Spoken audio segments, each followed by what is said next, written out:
Hello Laziali all over the world. Welcome to another episode of Lazio Lounge. I'm Vittorio Campanile. With me, Alistair McKenzie. Before talking about Udinese-Lazio, I remember to all of you listeners that if you love the podcast, you can subscribe to it on iTunes, podcast, Spreaker, Spotify, and support our on LazioLounge.com. Patreon.com/Lazio Lounge. I got distracted because Alistair is nearly dying, so I got distracted from him. But yeah, Patreon.com/Lazio Lounge, $2 a month, the subscription. So if you like the show and want to help us, this is the way to do it. Alistair, can we do something to help Lazio? Because our Patreon are helping the podcast, but how can Lazio fan help this team? Well, we thought we'd done some good work, I suppose, last week in the podcast where we talked in depth about the squad rotation and the need to bring in fresh players and not play the same guys who are absolutely exhausted. And obviously, Simone Inzaghi doesn't listen to Lazio Lounge, sadly, because we had two changes and more or less the same team. But I would say, I was working at the Roma game last night, so I didn't get to see the match live, but I have just, and this is the kind of incredible professionalism that goes into this podcast, is that I have spent the last hour and a half watching it back, despite knowing what the end result was. And I was actually pleasantly surprised. I think, honestly, the performance was a lot better than it has been the last few matches, and there are more positives for us to discuss tonight, I think, which is nice, because the last couple of shows have been a bit difficult on that front. I'm happy that you're very positive. I will remember that Udinese is not Sassuolo, so that made it definitely easier for the squad. And I have to say that I was a little bit surprised by Simone Inzaghi's decision. We saw it that a lot of players were really tired. I agree that Lazio played a little bit better. I think the biggest difference, Alistair, is that against Udinese, Lazio had really 4 big chances. And not only they didn't score, but they wasn't able to hit the target, right? Musso didn't do nothing special. The only good save Musso made was from a shot from outside from Lazar in the first half. Yeah, absolutely. And that was kind of what I came away from this game with, essentially being the main message for me, was that it was good to see Strakosha had a much better game. The defence looked a lot better. Let's not underestimate keeping a clean sheet, because that's not happened yet since the break.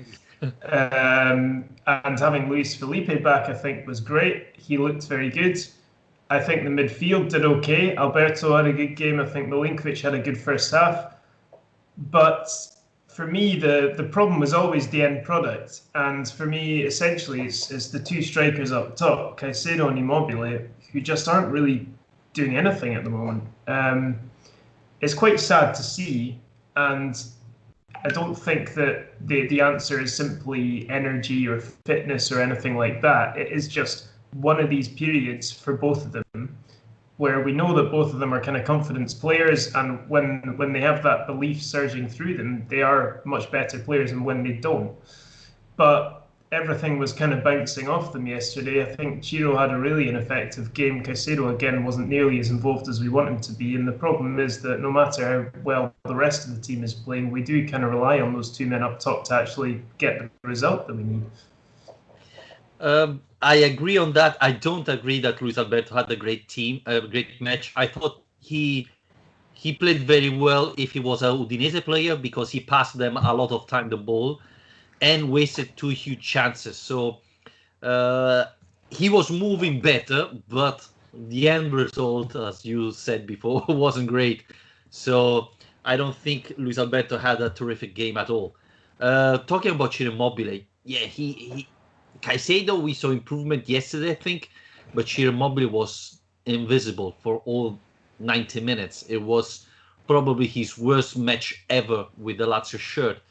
He had a big chance, he wasted that, and apart from that, didn't do pretty much nothing else. Curiously, he wasn't even caught on offside as he normally gets during the match. So My big question is, looking Caicedo and Immobile, really, isn't the time to give Adekanya a chance? Can it be worse than that? Every time Adekanya come in, Lazio seem to come back to life a little bit. So I really don't understand. Yeah, and the last couple of appearances he's made, he's come on and had some of Lazio's biggest chances of the game. I mean, yesterday it was the little dummy that got him in, and he took a touch, which I think took the ball away from him a bit more than he would have liked, but it was still a good chance. There was his header as well in, now which game was that? The Lecce game, I think. Lecce. Yeah. So he's not scored yet, but yeah, I do agree that he does kind of breathe some life into that attack, because he's always on the move. He's full of energy, and yeah, he's hungry for that goal. So I don't think it's necessarily the answer to our problem to bring in Adekanye, because, like I said, he's not scored any goals yet either since the break. But then again, yeah, what's the harm in giving him a go? I just think that the team needs to be far more ruthless when they have these chances at the moment, because there's been several moments over the last few games where big players, whether it's Alberto, Milinkovic, Immobile, have had free shots inside the box and have failed to score. It's happened fairly often. The thing I liked more about the game yesterday was, especially in the first half, it was far more like the old Lazio in terms of the way they were stringing moves together. The tempo they were playing at was a lot higher. They looked a lot more confident. They played almost the entire first half in Udinese's half. Now, like you say, Udinese are one of the more welcoming teams in this way. They will give you possession. But I think that the tempo they played at and the energy they played with in the first half was a lot more encouraging than what we've seen before. But yes, I think the problem is still that a team that previously had absolutely no issues ever scoring goals has suddenly completely run out of ideas. So to answer to Stefan Scarpulla, yesterday was better, right? Yes, it was better, but still not enough. Even though, Alistair, this point is quite important, because it moved the table finally, even if Inzaghi said that Lazio was looking for 3 points because one doesn't change that much. It changed a little bit, because now if Roma loses against Inter, it's pretty much done. Even if Lazio loses all the rest of the matches, if Roma loses against Inter, it's pretty much done. That's what I've been trying to tell you the last few podcasts.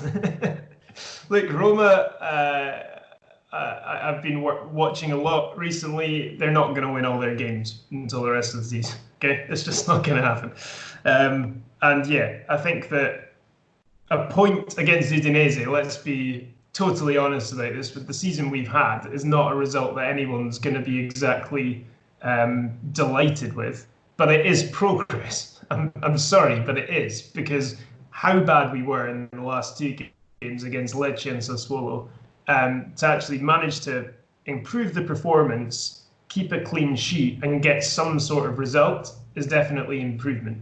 Now, it's nowhere near the levels that this team set earlier on in this season, but it is a step in the right direction, and I think it's an important step towards Juventus. I think the Juve game for me is still an absolutely terrifying prospect, because I just can't really imagine how badly that might go. But at least we seem to be facing them at a relatively good time as well. I forgot to mention before, Siamak Tundra Nafisi tweet to us just after the match. Insanity is doing the same things over and over again, but expecting different result. Rita Mae Brown, sudden death, 1983. This is what Inzaghi is doing, right? Yeah, I've seen that quote coming out quite a few times. It's true, but I mean, we've seen this before, haven't we? I mean, I saw that I saw a tweet saying this is the first time Lazio have picked up as little as 1 point from 4 games since last year. And that's really not very, stunning a stat, is it? Because it's really not been that long. But at Easter time last year, we had that horrible run against, I think it was Spal, Milan, Chievo. I can't remember the other result was. And this, let's not forget, is sadly just a kind of element of Inzaghi's Lazio, is that at this stage of the season, this is an extreme version that we're in actually in the summer, but towards the end of the season, his teams do tend to drop off. We were hoping we'd avoid that this season without European football and so on, but this is just yet more evidence of that. So I think if we can now look at the lead that we built up as being a lead that might help keep us in the Champions League place instead of tumbling out of them, rather than a lead that put us in a Scudetto race, then maybe we'll all feel a bit healthier and happier. Inzaghi said again yesterday after the Udinese match that he didn't have rotation. He specified that Parolo had to play central defender because Vavro was injured. He was on the bench but wasn't able to play. Now, Alistair, do you agree with Simone Inzaghi that Lazio hasn't got rotation? I mean, yes, we don't have Messi on the bench, but still we have Andre Anderson, Javan Anderson, Adekanye, players that I think could be able to come in and contribute. I wouldn't start them against Juventus. Yes, I totally agree. But do you think Inzaghi has a point saying that he doesn't have rotation? Well, no, I mean, this is, the main bone of contention we had last week was about how much Sassuolo were rotating versus how much Lazio were and the differing results they're getting. So, yeah, I mean, yes, Vavro might have injury problems, but he's still got Armini and Silva sitting in his squad. 2 Primavera players, fair enough. But if you're talking about someone coming on for the last 15 minutes or whatever it was, instead of a tired 36-year-old central midfielder playing there, then why not? Why not give them a shot? Why else are they in the squad? You know, if you don't think they can play, don't bring them. That's my point. So yeah, I mean, there are players there. It was a bit frustrating yesterday, I think, more because you know that Inzaghi's not going to rest anyone for Juventus. That's going to be the same team. It's going to be his strongest 11. And so yesterday was really the last chance to actually give a bit more rest to some of those guys before that game. Now, the other point is, I suppose, that there's more of a gap this time. We've actually got until Monday before our next game, which I believe is the longest period of rest that this team has had since the restart. So that is something, and will maybe allow these players to get not only some more rest, but a bit more training as well. To actually, something that's been overlooked a little bit is that during the slump, the team hasn't really had much time on the training pitch to try and work out what to do about it, because there's hardly any gap between when you're having to travel, when you're having to rest, and playing games. So, yeah, I mean, I think he's got options, but I think if he's not used them yet and he doesn't feel like he can use them, then he's not going to. I'm sorry. And, you know, there's already quite a lot of talk about the transfer market and who may or may not be leaving this summer. I saw Corriere dello Sport did one with the kind of players on the way out of Lazio, and it involved, you know, Bastos, Lukaku, but then it had both Andersons were in there. It had Silvio Proto in there. It had, I can't remember now, but basically players who you're thinking, well, look, if we're actually wanting to get rid of these players this summer, if it is a plan of the club to sell these players or move them on or use them as, as part of an exchange deal to get someone else, for example, Kumbula, then we should be giving them some time on the pitch for that reason as well. You know, Lukaku is going to be a lot easier to sell this summer now that he's actually shown that he can play football again. Because before now, I think everyone had forgotten that he was a footballer. Well, yesterday, Lukaku, after 10 minutes that came in, was destroyed. He couldn't run anymore. It was impressive. I mean... Yeah, you just send them the highlights video, the YouTube highlights. And... But yeah, it was terrific. You know what I was thinking this morning? I was thinking that if Inter beats Roma, then you're going to see from the next coming match Inzaghi making Falbo, Armini all start. I think that's going to happen. they're gonna finish the season. That's what Inzaghi is gonna do, I think. Well, I mean, the thing is, Champions League qualification is the aim, yes, and that would be brilliant. And the earlier we can seal it, the better. But placements do matter in this league. Given that the gap between second and fourth is as small as it is, Lazio should be doing everything that they can to finish second, because there's, I think, 10 million euros difference in prize money between finishing second and finishing fourth in the league. At least that was what I read in the paper at the start of the week regarding Inter. Not just in prize money, but in the overall money that you end up receiving from finishing in the two places. But yeah, financially, you want to finish up there to give the season, I guess, the kind of ending that it deserves. You want to finish up there. I think that there's more at stake than just saying as soon as we finish in the Champions League place that we just play the kids. Although, yeah, obviously giving some experience would be nice. Yeah, I think there's gonna be some turnover, even because I cannot see Lazio arriving ahead of Atalanta or, well, Inter is not playing great, but I think Inter can make it. So yeah, it could be really difficult. Even though maybe getting the automatic qualification for the Champions League maybe will relax the players and they will play better. Even though, Alistair, we don't have to forget that it's pretty much impossible, but still, if Napoli wins the Champions League and Roma the Europa League, the fourth team in Serie A will finish in Europa League instead of Champions League. When was the last time Italian clubs won both European competitions? 90. The late 90s? Yeah, probably. Yeah, I don't think we need to be too worried about that. Yeah, you're always ready for the worst case scenario. So I'm prepared, I'm prepared for the best. Laziovic on Twitter asked, Acerbi has gone from the best defender in the league to Wallace's brother in a few games. Ciro turned into a diver, falls for every contact, which makes him look ridiculous. Caicedo too. Alberto kind of lost that touch he had, and Milinkovic-Savic doesn't have the strength. Wow. Very optimistic. Yeah, where to start there? Acerbi, yeah, we kind of went through Acerbi a bit after the Lecce game.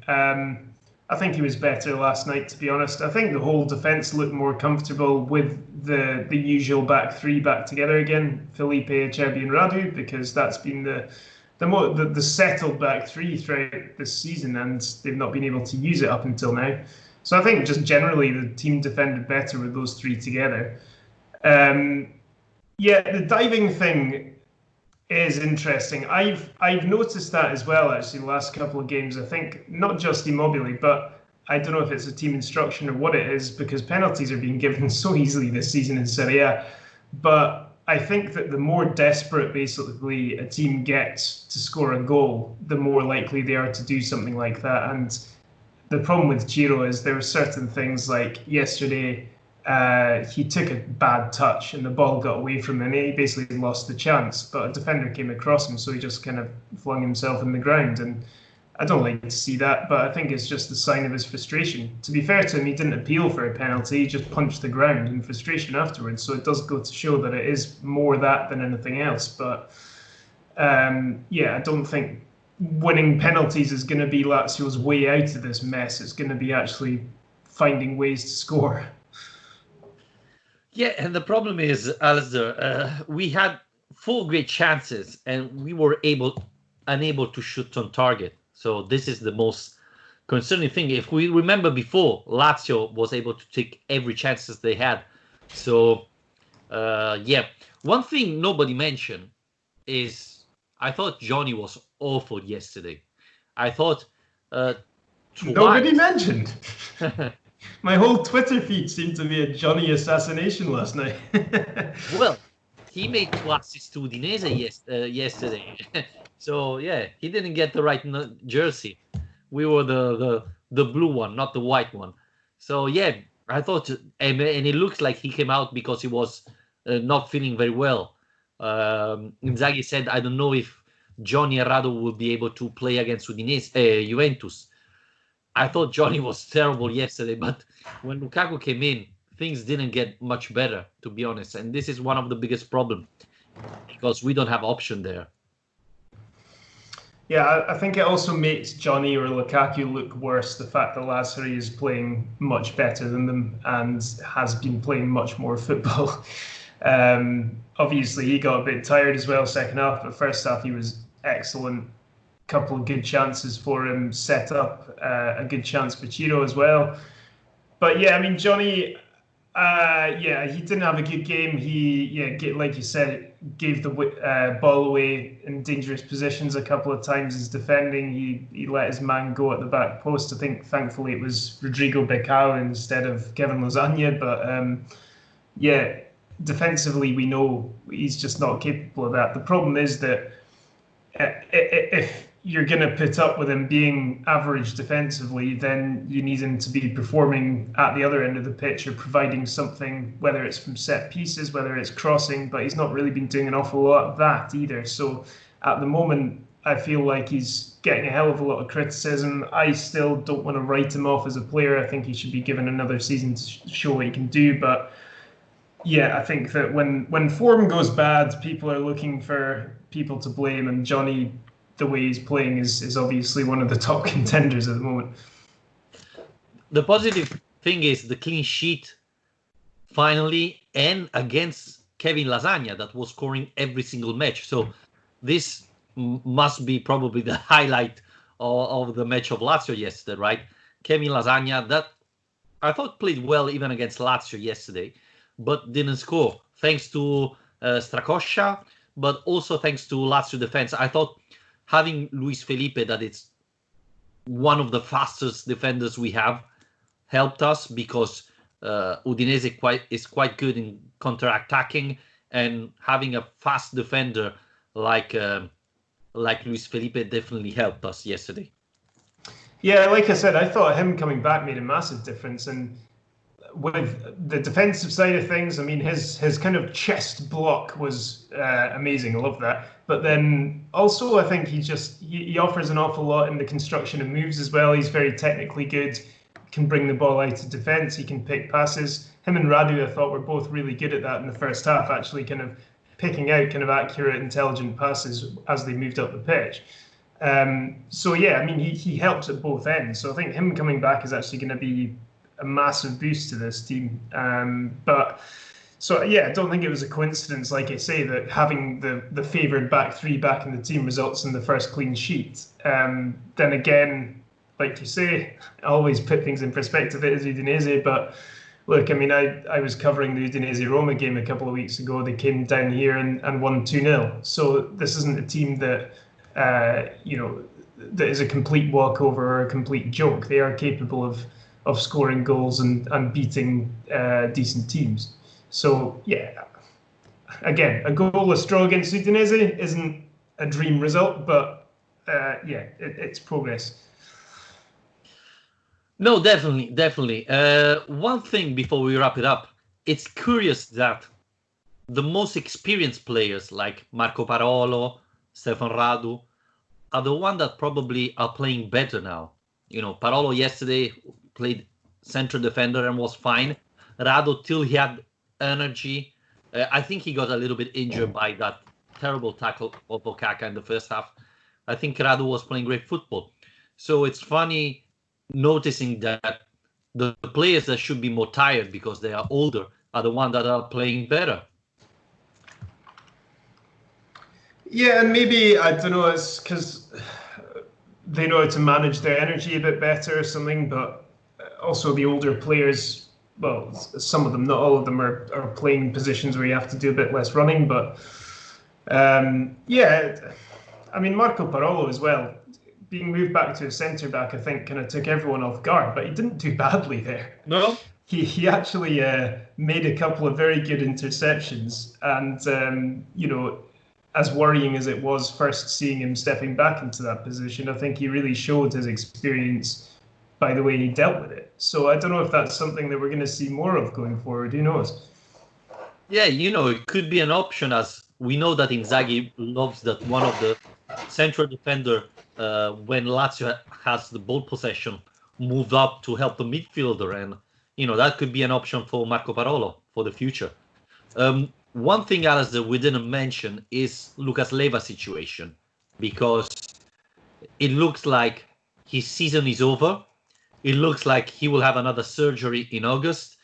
So after Lulic and probably Marusic, this is the third player of Lazio that is ending the season before the season stops. And it's a massive problem. And again, this should have been a simply surgery that would have allowed Leiva to be back at the restart of the season. And instead, it ended again. So I don't know what to say. Yeah, it's a real shame.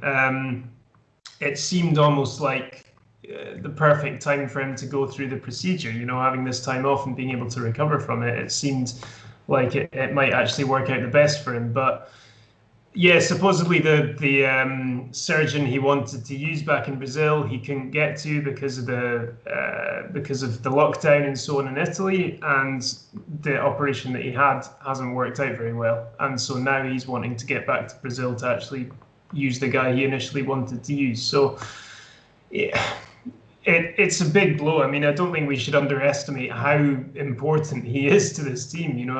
Because he's been out injured, we've kind of stopped talking about him quite so much, but he's absolutely fundamental to the balance of that midfield and the way the team plays. So I think we've felt his absence quite a lot, to be honest. And I think he's going to be really missed. So hopefully he can come back stronger as well, because at his age, in his position, going through 2 operations in that space of time, it's a little bit worrying. But he's an intelligent player, so hopefully he can come back okay. Yes, we hope so, because obviously, as you said, it's really important to have him back. And next year maybe Escalante could be the replacement for him. But at the moment, Cataldi, who I thought played well yesterday when he came in, and Parolo can play in that position, but it's not the favorite position. So this is a big problem for Lazio. On the other side, Alistair, Juventus is doing everything to keep the Serie A alive. And Monday there is Juventus-Lazio. It looks like it's not, a close match. It could be a match where Lazio get points, looking how Juventus is performing. Yeah, I mean, we're very focused on our own problems here, on our own slump in form and so on, but let's be totally honest about it. Juventus are suffering from one of their own. It's really thanks to how badly everyone else is doing that they're still looking so comfortable up there at the top. And yeah, I mean, they've not won any of their last 3 games now. They got beaten by Milan in that amazing game where they were 2-0 up and then went and lost 4-2 in the second half. And since then, drew with Atalanta when they deserved to lose. And then last night, Sassuolo, for anyone who's not seen a crazy game, 2-0 up, Juventus, Sassuolo came back to 3-2 up, and then Juventus scored again late on to make it 3-3. So Sassuolo aren't just causing us problems.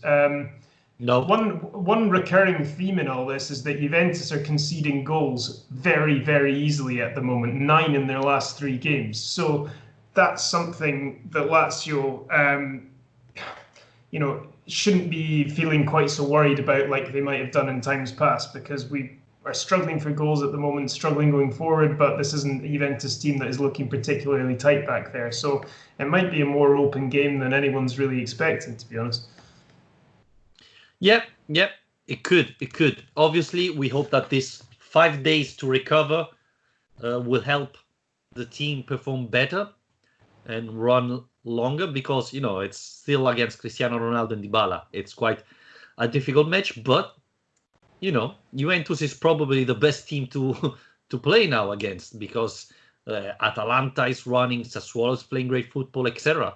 So maybe Juventus, it's the perfect match to, get some points and celebrate the Champions League qualification. It would be an amazing way to get it. I mean, it wouldn't be the result we'd be wanting from beating Juventus, but yeah, it's a fixture we've done so well in this season already in the Supercoppa and the game back in December in Serie A. So at least it's you can look at it as a great opportunity because beating them twice, 3-1 this season, they've been fantastic performances both times, and this team know they can win this fixture. They know they've got nothing to be afraid of. They know this Juventus team are struggling at the moment. And so you do feel like if Lazio can somehow kind of get back to their best for this and get a result, then it could be the catalyst to actually finishing the season the way that we hoped they would. So, I'm trying desperately to be optimistic here, but you never know. Yeah, let's cross fingers, Alistair, and see what happens next Monday. Thank you again for joining me, Alistair. Thanks everybody for listening to the podcast. Remember, please rate and review the podcast on iTunes. You can subscribe on Spotify, on Spreaker, and obviously on Patreon, patreon.com/Lazio Lounge. Alistair, goodbye, and we're gonna talk next Monday and see if we finally reach the Champions League qualification. Cheers.